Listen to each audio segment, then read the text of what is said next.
Thank you so much, Emma. I'm Yasufumi Nakamori, the director of Asia Society Museum in New York. I'm delighted to moderate and take a part in a conversation focusing on Japanese painter Sadamasa Motonaga with two distinguished colleagues in the field of post-war Japanese art, Gabriel Ritter, to your right, obviously, and Rika Hiro. So before introducing Rika and Gabe, I want to thank Karma Gallery, in particular, Philip Edward Spradley, Emma Wheeler, and Ella Wilgram to bring us together for the conversation tonight. Rika Hiro is an associate curator of Japanese art at LACMA. Previously, she was at the Getty Research Center, Research Institute, where she organized exhibitions such as art, anti-art, no-art, experimentations in public sphere in post-war Japanese art, 1950 to 1970, and the radical communication, Japanese video art, 1968 to 1988.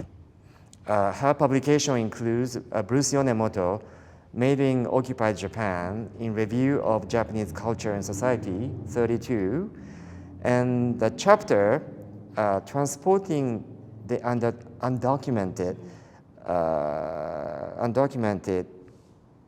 Records of the Japanese in Transposed Memory, Visual Studies of Visual Sites, of National Recollection in 20th and 21st century East Asia in upcoming publications. It actually just came out. Just came out. Yeah. Okay, it's wonderful. We got to take a look at the chapter. Gabe Ritter is the director of the Arts, Design, Architecture Museum at the UC Santa Barbara and associate professor in Department of History of Art and Architecture. Gabe specialized in avant-garde visual art practices of modern and contemporary Japan. For the past decade, he has been a curator of contemporary art at the Minneapolis Institute of Art, where he and I were colleagues, and the Dallas Museum of Art. In 2015, with the Kawasaki Koichi, Gabe organized this groundbreaking exhibition between action and the unknown, the art of Kazuo Shiraga and Sadamasa Motonaga. That's perhaps the first museum exhibition in America introduced the big body of work by Motonaga. So I remember when I was in the show, it was a breathtaking experience to look at the large paintings by Motonaga. Because Shiraga, we know what Shiraga's paintings look like, but Gabe's show almost 10 years ago was really a groundbreaking moment for Motonaga. So we'll spend an hour on the conversation. A little less than an hour, 45 minutes or so, then open to the floor around 7:15. So we'll discuss art of Motonaga in the context of Gutai and post-war Japanese art and design, and from California and global perspectives. We'll also discuss the legacy and contemporary relevancy of Motonaga's practice. So, is that good? Yeah, okay. So, my take on this show, I'm not an expert on Motonaga at all, but I have to say there's something very kind of vibrant and also relevant to the contemporary practice, particularly in Japanese, painting practice. I mean, there's a reference to, the super flat quality in his early work from like the 90s in particular. And then I couldn't help looking at his, earliest painting in this show from 65, right? I mean, I look at it, it looks like two persons speaking to each other, but their faces like a dripping blood. It's an interesting sort of like a moment of post-war Japanese art, and also a little bit of abstract expressionism in his painting as well, although drip seems to be very controlled. And I was very surprised to see his graphic work from 80s and 90s, and they remind me like not necessarily painting, but graphic art from the era. We talked about actually his friendship with Yoko Tadanori, Japan's actually one of the major graphic designers from 80s and 90s. Then I see lots of reference to computer graphics, like a Pac-Man games, if you remember, from 80s and 90s. So I think this show, it's a small show, but it really spans, I think, 40 to 50 years of his practice. I guess 40 years of practice. It's a great way to introduce Motonaga to Los Angeles. So with that, why don't we speak about his work, maybe in relation to Gutai, maybe? That'd be a good way to start. Sure. I mean, do you want to sort of speak about it generally? So I know you've done some projects when you were at the Tate that were almost recommissioning some of the works from the Gutai period. I mean, of the works in this show, I think work 65 is it maybe the only, I think that may be the only piece from the Gutai period, which is an exquisite example. I mean, so Motonaga's earliest work, and maybe I won't talk about the experimental, smoke, but water is kind of instrumental from very early on. The first piece that Motonaga actually includes in the Gutai exhibition is, well, I think the first one is called Liquid Red from 1955. And then there's a piece that's almost identical called Work Water, which are these large droplets it's a vinyl bag that holds colored water. They were red. And then it has this kind of very thick rope at the top. Then the original was hung on a tree outside. It was for an outdoor exhibition. And water becomes this main motif, and the idea of kind of flowing, gravity, and you see all of that in a work like Work 65. But he was also very interested in manga, as you were mentioning, kind of, I don't know, super flat. I have some issues with like using that term to refer to Motonaga, but it's interesting rereading that catalog. There's a lot of argumentation for what manga meant for Motonaga, so I think there is something to be said there. But in terms of Gutai, it was about translating action into painting, right? And so Shiraga being a great example of that. So visceral, very much like about the body and almost this kind of enacting of violence onto the canvas. Whereas, Motonaga with paintings like this, there is chance, there is, I don't know if you would call it action, but what he would do is he would paint these, what he called shapes, katachi. And so you have the one on the left, which has its kind of square head and this open, what looks like to be a kind of gaping mouth, and the one on the right, which is a bit more, for me, before it's Pac-Man, my reference to this is like Shel Silverstein, like the missing piece. And I think that was the first, like when I first saw Motonaga's work, there was this instant like unlocking of these childhood memories, which I think is sort of what Motonaga's about. But he would draw the shapes in a dark outline on the canvas, and then by this point, he is already using synthetic resin. And so he would put synthetic resin down layer upon layer, and then he'd tilt the canvas very, very slightly. So we're talking like an inch or even half an inch or something like that on the studio floor. And then he'd put turpentine on, in this example, he's putting the turpentine on top, and then he'd like leave and have a drink and go to the bar. And so that, and he even talks about like whether this is action or chance is kind of up to debate, but that's really how these paintings, the earliest works, and also kind of connecting his time to Gutai, how they kind of like manifest. But you were working with some of these, even, they weren't earlier, but around the same time, his very experimental works that he was doing for like stage, you recommissioned some of those, right? Yeah, actually at the Tate Modern 3 summers ago, A. Arakawa, the artist based in Los Angeles, he came in and he turned the entire turbine hall into basically blackboard. Yoshihara did a project in 1956. It's called Please Feel Free to Draw Freely. So that was actually one of the projects Yoshihara did but that was a blackboard, and A. Arakawa decided to turn that into the floor. The entire floor became blackboard for children to draw. And he also wanted to bring in some of the Gutai elements into his performance piece. And then Motonaga was, one of the two artists, we decided to recreate. So we got in touch with actually his, family. Beniko was very heavily involved, getting a drawing of this 1 meter by 1 meter box. Then we made a hole, and instead of actually lighting a flame, we couldn't do that actually in the museum space, although it was in turbine hall. We decided to create like a smoke machine. And then by striking back of the box or something, you see the chain of the smokes coming out of the little box. It was a remarkable experience.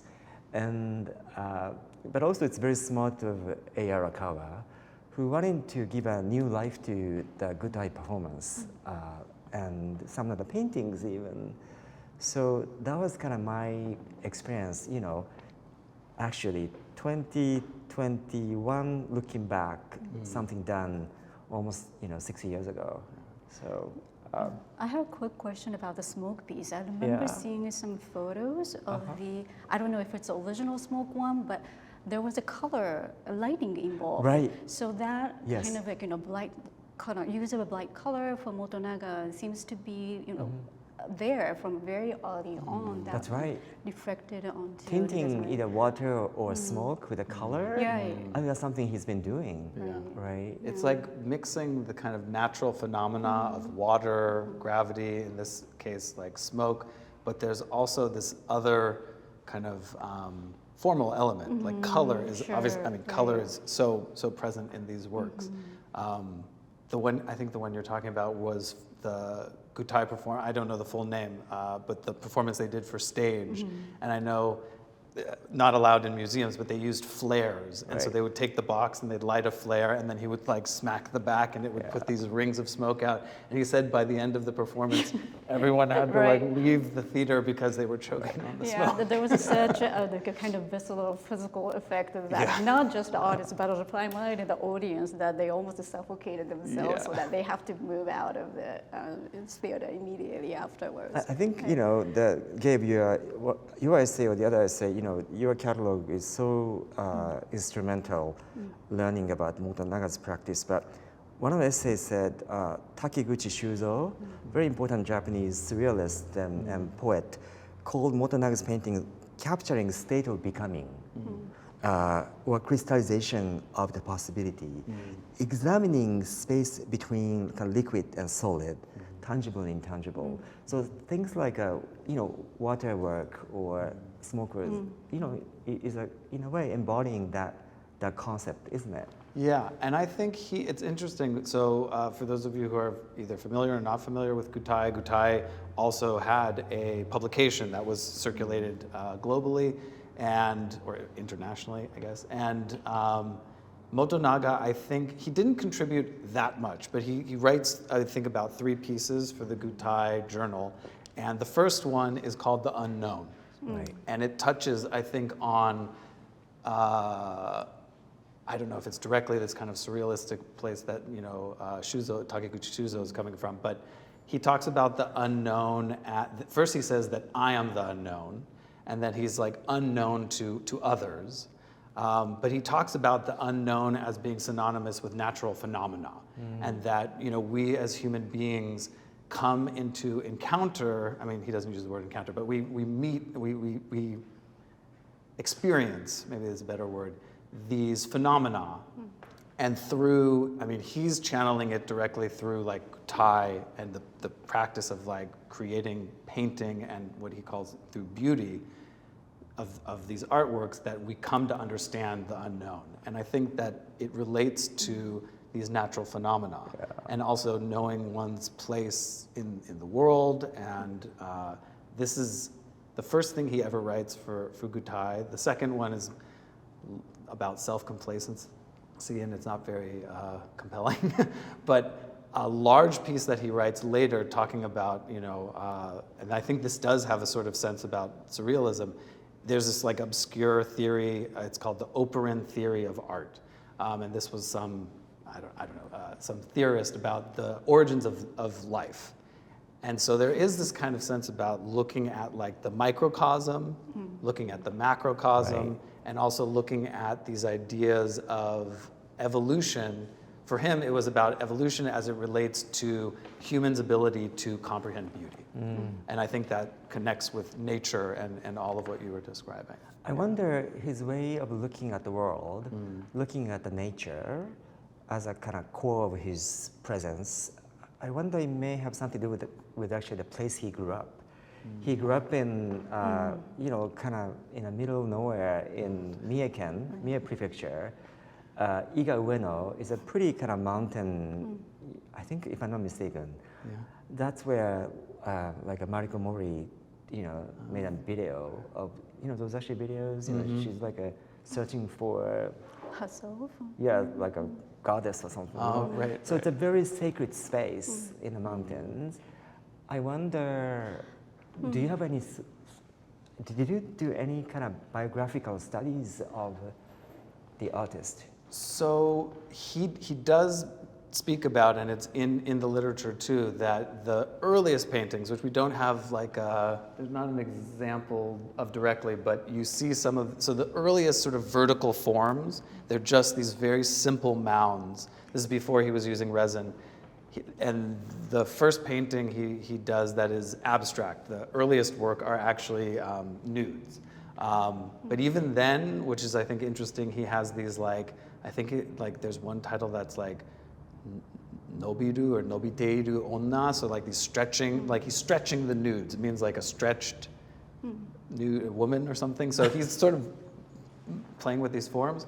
But the earliest, which are just these like mounds, they specifically reference, I think, the Roko Mountains. I see. But is that That's Kobe? Kobe, Yeah, because he right. moves to Kobe, and that's when he Right. starts to do Yes. more abstract work. But then listening to what you just mentioned about, you know, Mie Prefecture, maybe like, I think of if we were the, you know, prefecture that I would think about Ise Shrine, for example. Right. So the Shinto, you know, but then listening to the idea of unknown is more, to me, sounds inclined and more the Taoistic idea of, you know, constant movement of chi, you know, negative and positive, and nothing, you know, static.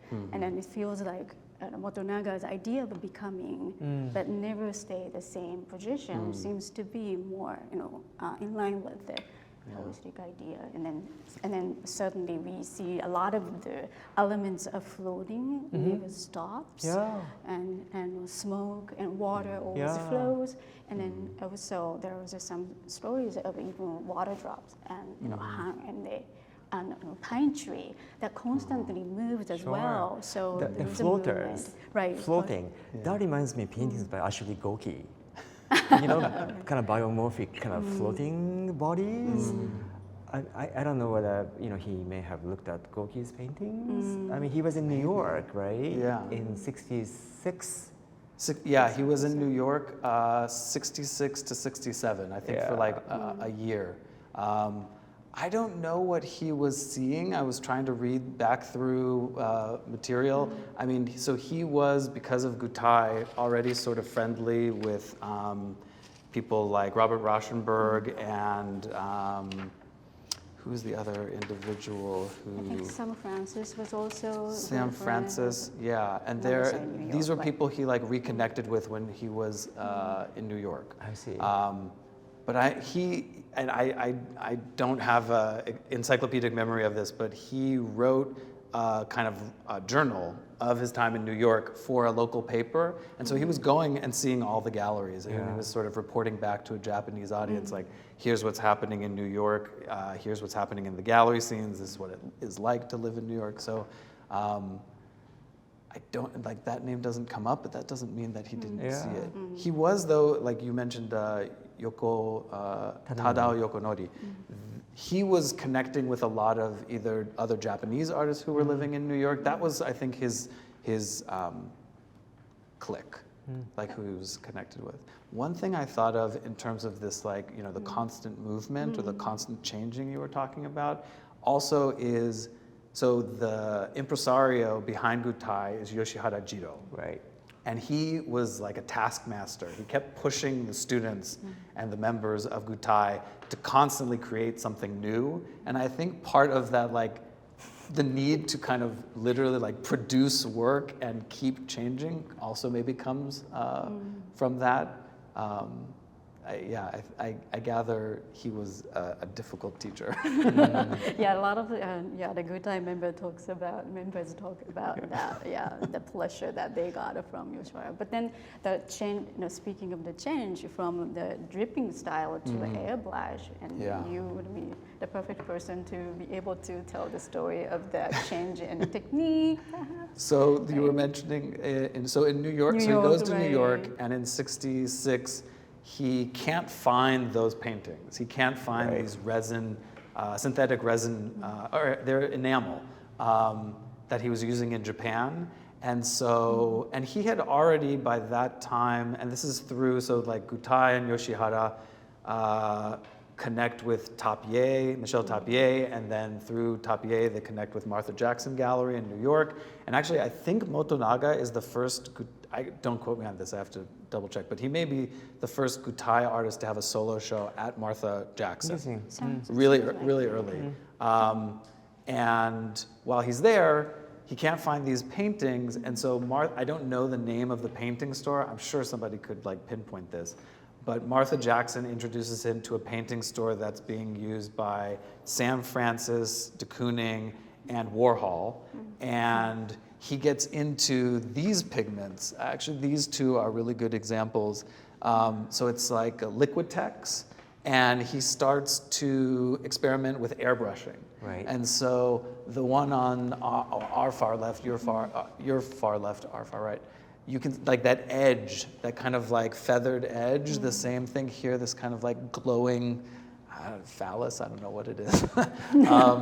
It's coming from the switch in use of the paints.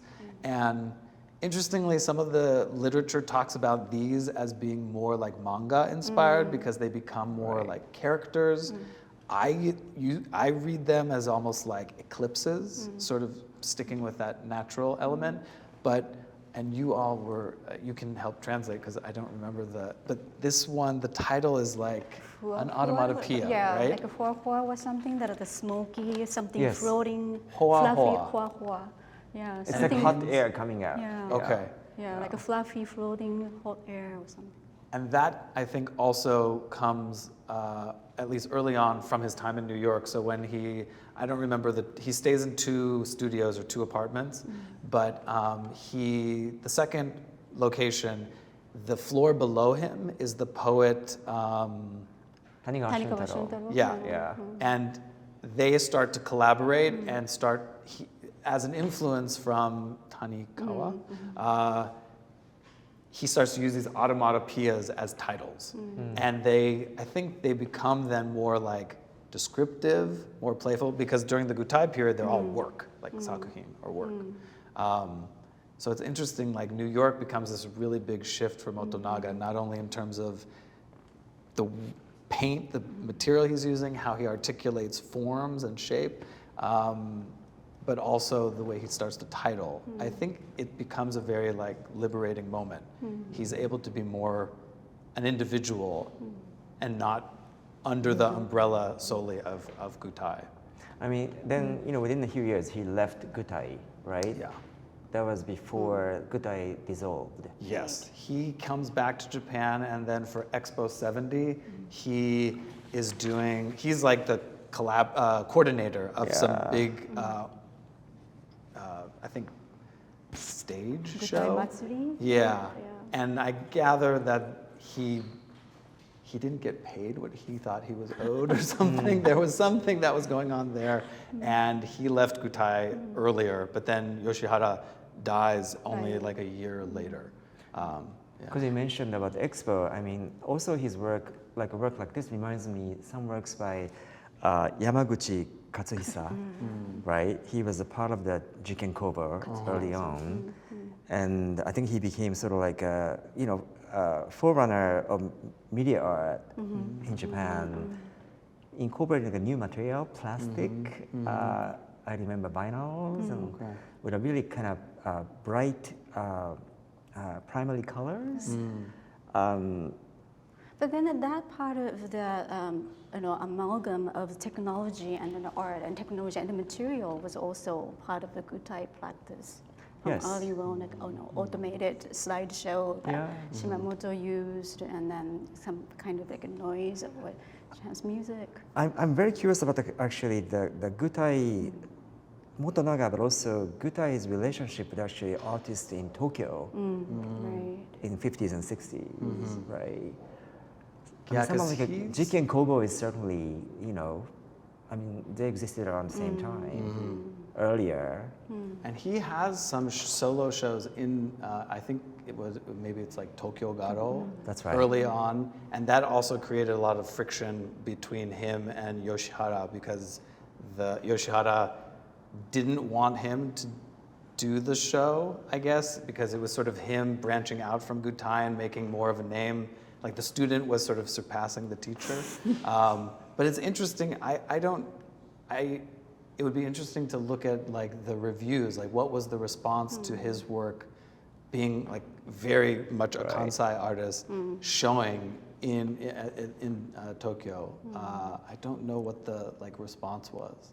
So was there any other Gutai artist who was independently showing in Tokyo or even New York, like Master Jackson Gallery, I think like Motonaga did? Shiraga was Shiraga was the only most one. active in that regard. I'm sure there's maybe others later, but Shiraga and Motonaga are the sort of early breakout stars, and they are getting attention outside of Japan and also outside of Kansai. Yeah, in general, the art scene in Tokyo and the art scene in Osaka is not necessarily crossover Not at much. all, yeah. So I wonder, that it would be interesting to look at like reviews if people read into his aesthetic as somehow a Kansai aesthetic. Because I just remember, so the show I put together was co-curated with Kawasaki Koichi, who he unfortunately passed away, but had a long, long history with Gutai. I think he was maybe Yamazaki Tsuruko's like nephew. Really? So there's Oh, like I a don't family know. connection. I there. see. And he was telling me, I just remember that, someone like Shiraga and people like Yoshihara were seen as being not only very physical, but very cerebral. Right. And the thought around Motonaga was that he was kind of childlike, which is obviously not true even by his writing. And I mean, there's a lot of thought that is going behind this. But I wonder if that was also early on like a way that the work was maybe framed. I have no idea. Like that his work was somehow more childlike and pure. But I mean, certainly he often collaborated with a lot of writers to produce children's books. But then, Right. apart from that, Yeah. coming back to the idea of Tokyo versus Osaka, I was once told by a gallerist in Osaka, Gutai, in order to understand Gutai, you have to kind of have this sense of Kansai, and where a lot of Japanese comedians are from that area. So you have to get the sense of humor first. But I don't know how to translate it, but boke tsukomi, ochi. Yeah. Ochi is the punchline. So there is a kind of, It's I don't sort know, of like smart man. It's a humor Right. and also parody. It's Right. also kind of part of everyday Right. culture in Kansai. Right. Kansai area actually includes, Osaka, Kobe, Maybe Kyoto too, right? Nara, right. There's a kind of different way of communicating. Right. Sharing a space and time, perhaps. Yeah. I and grew up then, in Osaka. Yeah, and then also within the group or within a duo or like this conversation, you have to have this sort of humor, and then the Gutai works are often the time the playfulness is really based on the Kansai sense. I mean, just like I see some figures, kind of cartoon, like yellow figures, right? I also couldn't help associating them to cartoon figures in Gaston's paintings in a very different context, and I kind of began paying attention to little kind of forms, even in his late paintings. There's a triangular shape. yeah. There's a twisted shape, like Yeah. Q, right? Yeah. Letter Yeah. Q. Yeah. Yeah, And multiple there's legs some, there. similar sort of like a forms. Yeah. I'm not saying that he was copying what he saw, Yeah. but then in a very different kind of post-Japanese context, much later, right? 70s and 80s. Yeah. I think it's interesting too, like these don't, I mean, this has the airbrush, but there's works from like the late 70s, early 80s, where he's using the airbrush and it looks like graffiti. Yeah. Like intentionally, it almost has, and then there's like scribbles in the back that have this kind of side Twombly look. And so, I mean, he was obviously looking at other, like he was digesting all sorts of things, but he was also putting stuff out that seemed very of the moment and timely. Like that series, I think, is called Line. There's 3 paintings: Line, Line, Line, and Line, Line, Line. And they kind of, the only one in this exhibition that references it is this piece back there where it has the grid. But they were all over a white canvas with the grid, and then inside the squares, you have these kind of little scribbles and notations that are kind of this like private language, but then the large, bold patterns are very clearly airbrushed, and they do have this like graffiti look. So I think, we see this and maybe think Guston. I wonder, he was looking at, I mean, must have been maybe looking at Twombly, must have been looking at maybe Basquiat. Right. Like some of those, I mean, these start to get really garish, like the color, or bold, I guess you could say, these color combinations that I think I feel like they come maybe also from like an advertising language. Yes. I don't know. Yes. Now, speaking of advertising, his wife Nakatsuji Etsuko is also an artist on her own right, and she was initially trained in advertisement and illustration, and then she worked for a Hankyu department store as a designer. So I feel that there is a definite conversation between which influenced to it, and then the use of color and the shape. There are a lot of commonalities between their works. I think Nakatsuji, we were talking about this before, but so his wife Nakatsuji-san is Nakatsuji Etsuko is not, I think, acknowledge her contribution to Motonaga's lexicon, like visual vocabulary, isn't articulated probably as well as it should be, but the book, Moko, Moko, Moko, this is like it's like in every kid's, and I don't know, maybe it's been translated, but it's credited that the illustrations are Motonaga and then the words are Tanikawa. But I agree with you. I think that shows a lot of influence, like the color schemes. Oh it's reproduced there. Spread. Like the color schemes, also this real simplicity of how the shapes exist on the page. I think a lot of that is owing to Nakatsuji-san. And then there are indeed later children's book that actually credit. Yes, that they very together. clearly collaborated on. But I think this, on the one hand, it also has this interesting, it literally animates page after page and sort of explains these shapes, like they're growing out of the earth. Then one, I think in the next page, that one eats the other one. So it's like you start to get a sense of how he was thinking of these forms. They had like lives of their own and their own, almost like an animator. Again, this is where I come back to like the manga, which I'm embracing a little bit more. Like the forms had a spectrum of movement. Like if it was going to be this thing coming out of the ground in a certain shape, it would grow a mouth. And if it grew a mouth, it would eat something or barf something up. That's where the Pac-Man reference. I totally, I agree. Sure. And then there's before other Pac-Man, right? Even like this one, it's like a bubble or it's round, so it's different, and it grows and grows, and then it pops. But so like that page looks like these eclipse forms. And then some of the floating forms that we see over there, right? And then when it explodes, it's almost like this kind of end, and then there's a rebirth. Yeah, of the scene. You Yeah. can trace some of the motifs, like a triangular Yeah. shapes. They're in that piece back there. Little one, yes, in the Yeah. back. And he doesn't like name these forms, although this sort of curlicue, they're called the Q series. But like the triangles don't have like a name, but he'll say like triangles floating.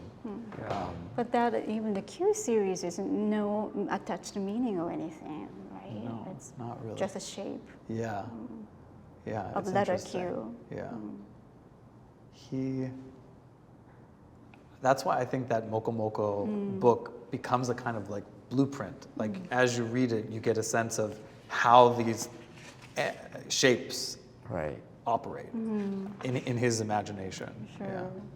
So And you then, cannot yeah. afford one of those paintings, then you could go get a copy of the Moko Moko Moko. Yeah. Yeah. Still. Do you see that book still circulating? Yes. Yeah. Yeah. Very much I- so. Okay. Yeah, I think that's one of my son's favorite one when he was a Okay. Yeah, baby. we read it a lot too. Yeah, I never had a chance to look at it, but how does Tanigawa Shuntaro collaborate? What his role? He provided the words. Okay, But all the words are automatopoeias. I see. Yeah. So like the first scene is like shin, which is I don't know like a kind It's of like a straight, nothing Quiet. on that, Yeah. Yes. horizon like that over there. yeah, like a cleansing, like a kind of like. And then there's others where it says I don't know the automatopoeia for like one is like chewing, like it eats the other one, and it's like polo, gomu yeah, gomu or yeah. like yeah. So Poa, poa. those are the words that he provided. But it's Yeah. true, like it very much as you said, the book actually speak to a lot of paintings here. Yeah. Yeah, and Yeah. then So you mentioned, when we met last time, Mm-hmm. there was a showing of Motonaga in the past. in LA, California connection. to right? So that's Motonaga. something that could be quite interesting to explore. I haven't really done much research on it, but because a lot of the case, people talk about Gutai was introduced to New York at the Master Jackson Gallery in 1958, and then the story ends. It was a big failure for the Gutai's side, that the people thought that this is just a copy of, Avex. Although the show traveled to Los Angeles, more specifically Pasadena Museum of Art, 59, and then right before this talk, I could locate some reviews, and then primarily the reactions is pretty much same how the exhibition was talked in New York. But at the same time, this one particular critic for Los Angeles Times mentioned Motonaga and then Shiraga Fujiko, right? Are something very noteworthy. It's not just about the action, as you can see, what we are surrounded right now, and also the form, the play between the form and the color. So there was an acknowledgement of that. And on a separate note, I remember hearing someone like Joe Good, LA, the pop artist. He was very much, kind of revelated and influenced by seeing that particular show. And I think, other location, Senga Nenguri also saw Gutai. Really? There was no definite record for the case of Senga, but she saw Gutai somewhere, and then this scholar thought that it might be the show at the Pasadena Art Museum, that was the case of the point for her to decide to go to Japan and then study there. So there is, this point of contact, and then that could draw, different history of Gutai's presence in the U.S. And the show after Pasadena went to Oakland, and then that was also, better succeeded or better discussed than the New York case. So that's interesting. Yeah. But then another trace of Motonaga in Los Angeles is that what I heard from Nakatsuji-san, Sam Francis and Motonaga-san were good friends. So they came here, and the couple came to visit Sam in LA and stay here for a couple of weeks. But around the same time, there was a alternative art space called Multiform that was run by Japanese artists from Osaka, studied at the Shonard, and he saw that Motonaga was a great mentor for how to run this, artist-run alternative space. So there is this not actual, school pedagogical or teacher and student relationship, but there was something that we could probably explore the didactic, role that Motonaga had over experimental artists. That's a period after Gutai. And I remember in our conversations, before this conversation, you had asked about Motonaga, his role as a teacher. Right. And I didn't know that he had, so he taught at least at the, I think it's Kyoto City Art Kyoto University. Shigedai. Yes. Yes. And I reached out to a friend of mine who is a alumni, and I was like, so do you know anyone from that generation who studied under him? But I guess during that time he was only part-time. I see. And so, but he did mention, there is it turns out this, it's a manga artist. Who studied under him and said that there was like a close relationship during that time. But then, and that I think was in, I can't remember, maybe the 70s or 80s, maybe in the 80s. And then later in the 90s, he had a more, a longer tenure as a teacher at a different university in Kyoto, but I couldn't find out more there. But so it's always the Kansai area that he primarily worked at. Was he well collected, by like a National Museum of Modern Art in Osaka or Kyoto or even Tokyo? How does his legacy continue in the museum collection in Japan? So I think generally Gutai was highly under-collected at the time. It was super undervalued up until maybe even the 90s, and I'm forgetting the gentleman who created the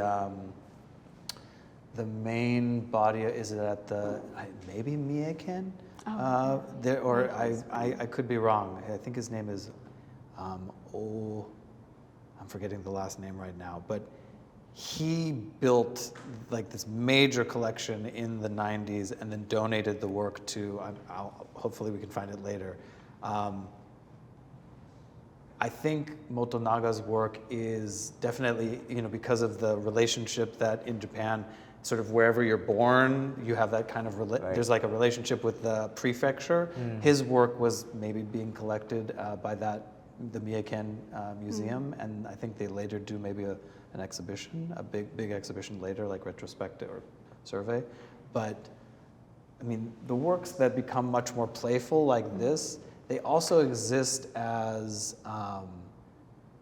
he was making everything. So it exists as furniture, as rugs, as prints. And so I think Motonaga, more than maybe any of the other Gutai artists, this is obviously far after Gutai, he was, in the public sphere. Like he was a very public figure, and people they knew and were acquiring work for also the domestic space. It wasn't just museum collections. Right. I don't think that exists for any of the other Gutai artists. Do you think did that proliferation of his products or design products, did that help to sort of like solidify his market?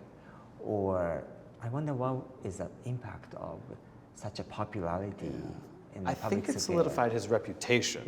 That he was, a bit more like an artist of the people, right? That things were within reach. But also Gutai was always thinking, even at the moment, some of these paintings are a bit more, like this is the largest, obviously. And Motonaga from the period, these later ones from 2000, he has works that are as big as this entire wall. So these are much more domestically scaled. And even Gutai at the time was making exhibitions just of small works, so they could be purchased and found in domestic space. But I think he has much more of like a public persona as a result. Why am I forgetting Okamoto Taro. Yes. Like, I think there's a kind of That's a great parody reference. Yes, between their yes. public personas. Yeah. I mean, I was going to ask you, once you mentioned the surrealist reference, right, on some of his work, then of course, Taro Okamoto, he's like 10 years older than Motonaga. But unlike Motonaga, who was kind of self-taught in a way, but taught by, Yoshihara, right? Okamoto was in Paris, and he was part of this kind of surrealist circles and friends with the Mambray and Bretons, and he came back to Japan in 1940, I think around that time, and the way I think Okamoto was embraced was that I think people recognize there is a really authentic applications of things he learned outside of Japan with a specific Japanese context, maybe. And then also there is a direct contact at the Osaka Expo where Okamoto Taro is Tower of the Sun, and that's where Gutai Festival occurred. Although I don't know if it's a you can't say collaboration or maybe not, but... What did Motonaga do for Expo, by the way? Did he do anything? He was, he was the coordinator for the Gutai. They had a certain stage, and he did the evening performances were all... Sure. So there's the Sky Project. What do you call it? It was...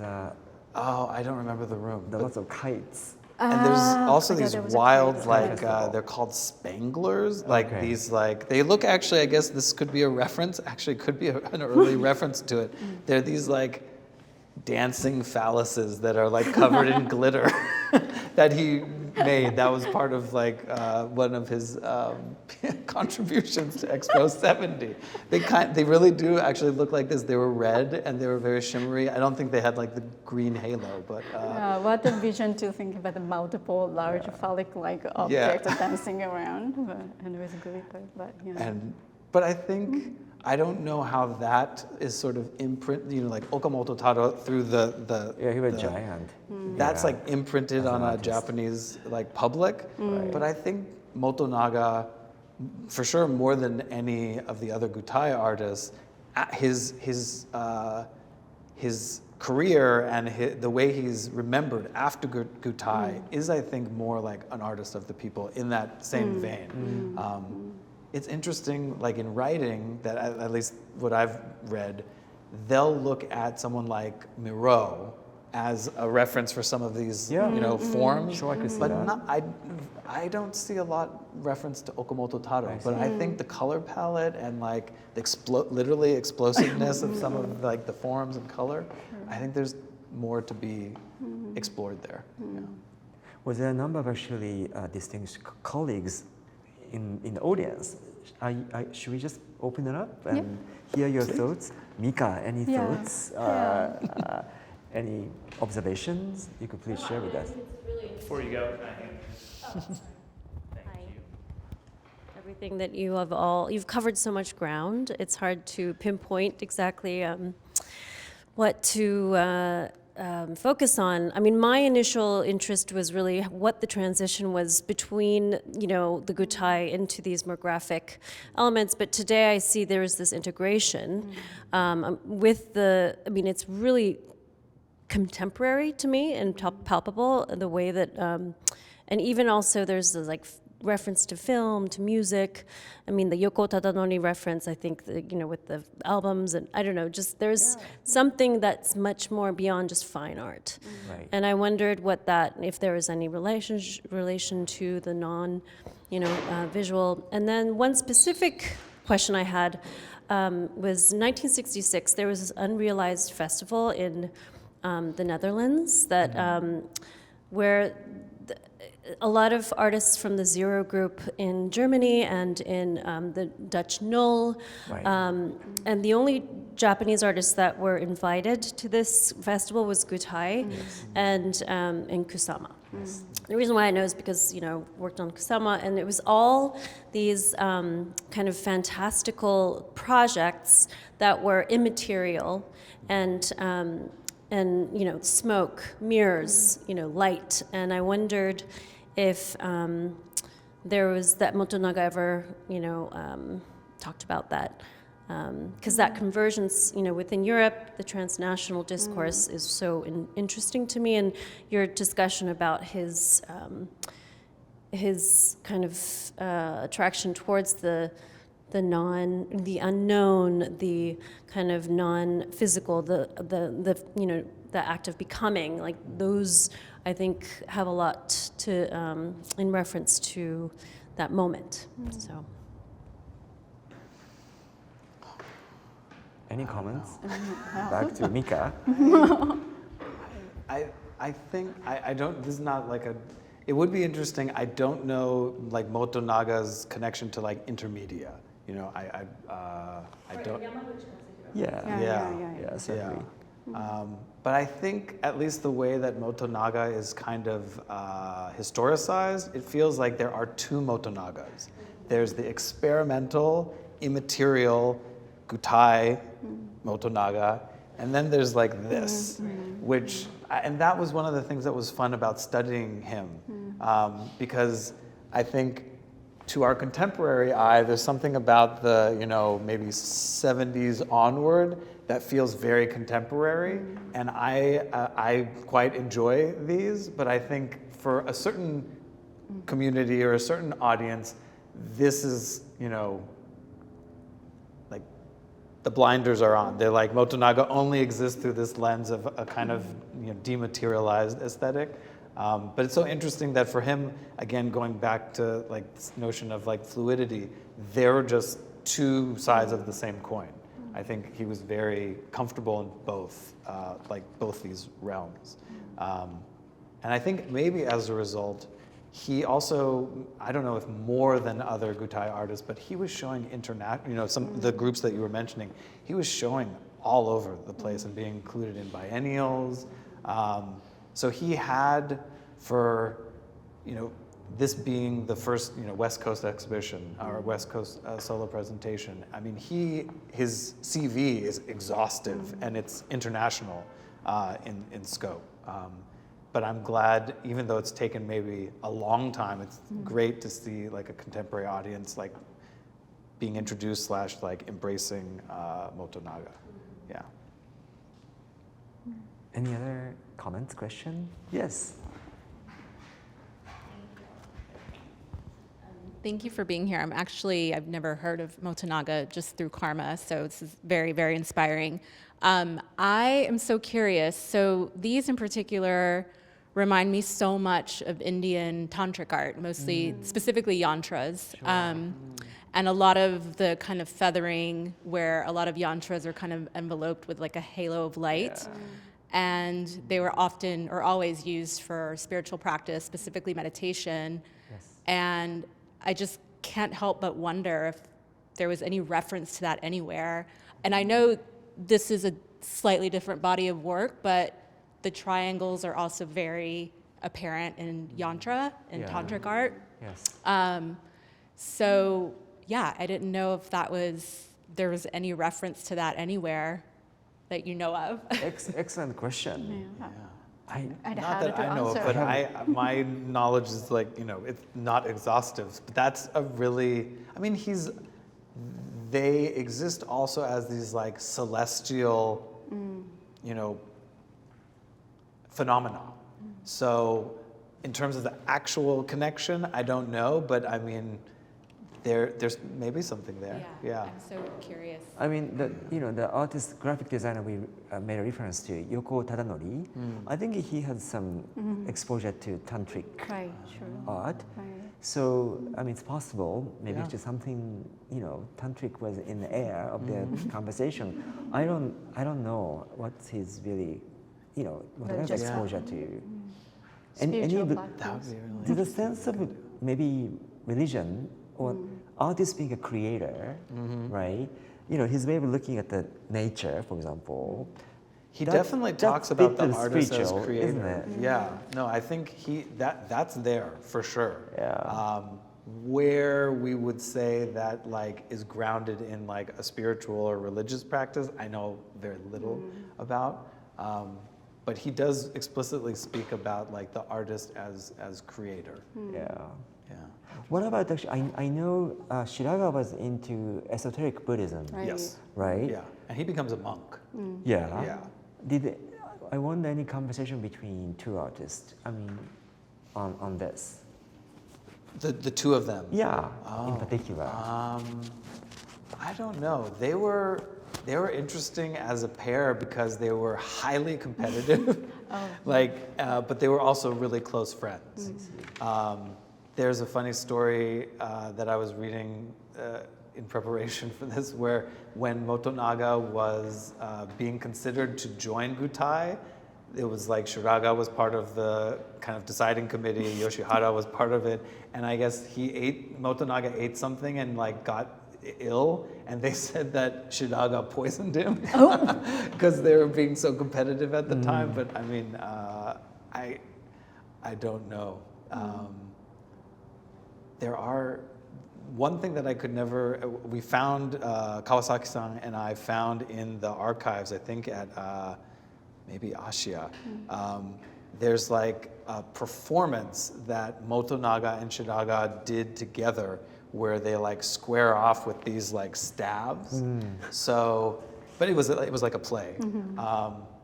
So there was a lot between the two of those individuals, but I don't know if how much they spoke about like Spiritual Yeah. practice. For But Shiraga, it was much more like explicit. Gutai in esoteric. general, they don't really talk much about this spiritual practice or religious practice. No, Yeah. that's not a part of And that's very much like a post-Gutai Shiraga who embraces esoteric Buddhism. I mean, like a heavy sort of like a previous kind of values, such as a kokutai, right? That's a kind of pre-war, values, right? I mean, that's something actually Shiraga was kind of fighting against, For sure. right? Yes. Did you see that kind of, ideological aspect of practice in Motonaga's painting practice early on? Do you have any sense?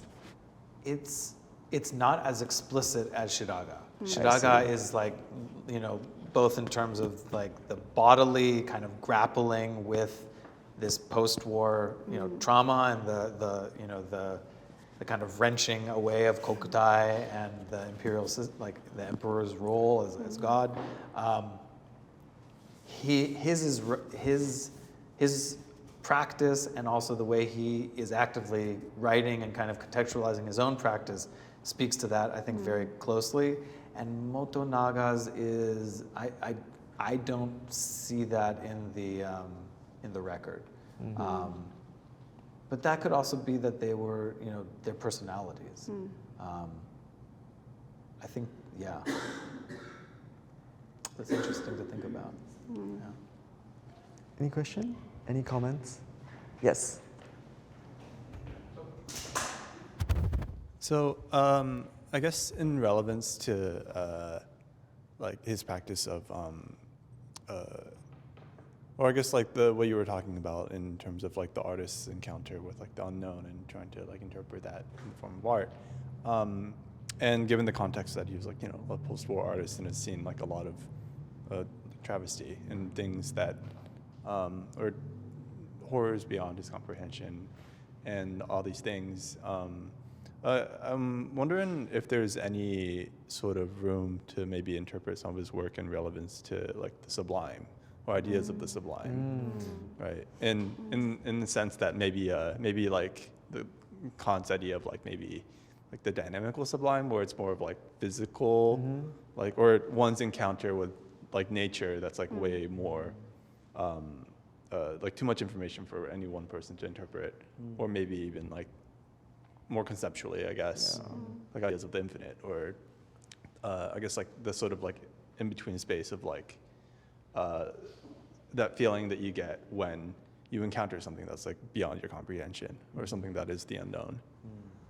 I feel that even his view, his encounter with the local mountain, and then how lights, colorful lights on the top of a mountain can be taken as a sublime moment for him, as a technological sublime, not just nature, but also this mixture of technology, and the presence of human, and then this overtaking a huge mountain shapes, and then he almost kind of expanded this mountain shape into a bigger shapes or more protruding, and then almost like you kind of have a sensation penetrated by this thing, and that could be maybe interpretation or taken as an interpretation of sublime experience for Motonaga.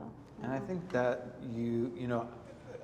just because he's not using the term or he's not referencing he's not maybe thinking about it in that way, I think it is very much there because the shift to the painting you're talking about is also the shift to abstraction. So it's, he is, on the one hand, he, I think, is very, in a maybe pragmatic way, seeing that everyone else is working in abstraction and trying to figure out, like, how do I start to create this new language?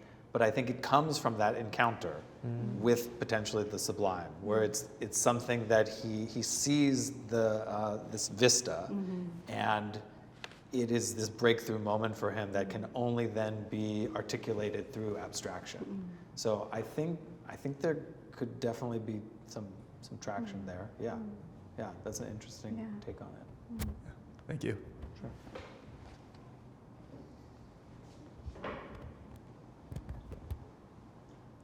Well, I have a quick question for you all. Just, Yeah. do you have, of these works, or is there like a favorite Motonaga moment for you? Because there's so many like different Motonagas. Actually, just heard, what you're talking about. I think I kind of like that black painting. That's what I think that's a sublime moment. I feel like it's urban sublime in a context of urban development in post-war Kobe maybe 80s and 90s. I feel like he's at the higher place and looking at this kind of night skylines and also lights from the city. Then there's this artist as a creator. He's kind of watching over. So that may be my favorite painting. Yes. Yeah, I think I can see the tension between a sense of awe and then also sense of fear that makes it a kind of sublime painting. I also like that as well. But at the same time, I've been looking at this, looking at you so much. So it's really dictated by that vision.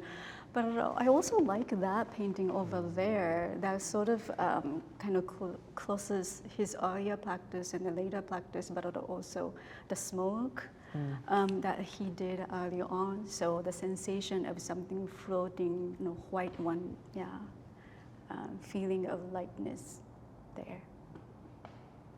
Is the right artist or the kind of reference I'm thinking of, is it Ashel Gorky? Okay. Where there's like this very concrete element and a very amorphous element. And I see that kind of in this dichotomy that's happening here. I hadn't thought about it until you were thinking about it in terms of like the sublime, but yeah, interesting. Okay. Thank you. Thank you so much. Thanks for coming. Thank you. That was great.